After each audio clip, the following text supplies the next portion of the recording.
sohbet edelim. Çok sağ olun. Azerbaycan'ın geleceği, Azerbaycan'ın hekimleri, alimleri. Ben çok şadım ki ben bugün Zakatalar'ın da buradayım siz için. Поехали. Hey!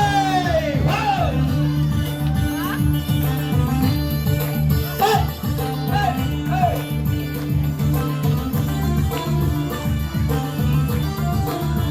Eşk olsun Azerbaycan halkına, eşk olsun. Hamısı şan sağlık, hamısı xoşbaxtlıqlar duyuram.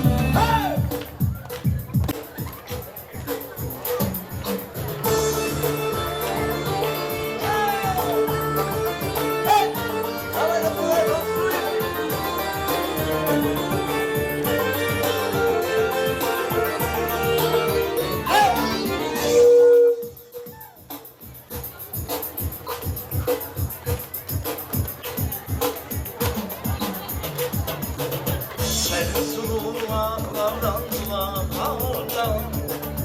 Sen sulağlardan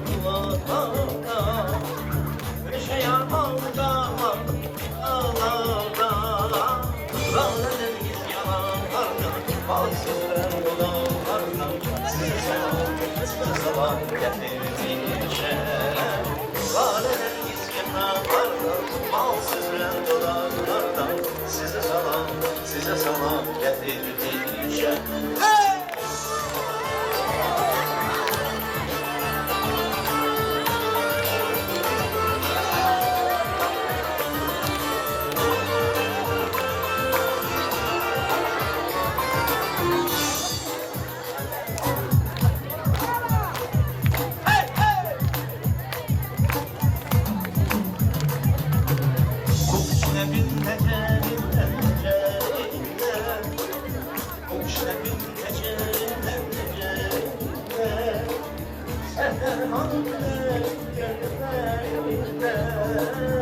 Zakatalar şehrinde, güzel mavi nezerinde Size salam getirmişe Güzel mavi nezerinde, Zakatalar şehrinde Size salam getirmişe Qatar durnadan, yaşı boşlu sonalardan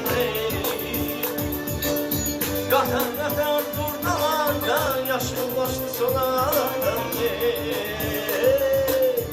Azerbaycan diyarına, Koroğlu'nun diyarına Size salam getirmişe Azerbaycan diyarına, Koroğlu'nun diyarına Size salam getirmişe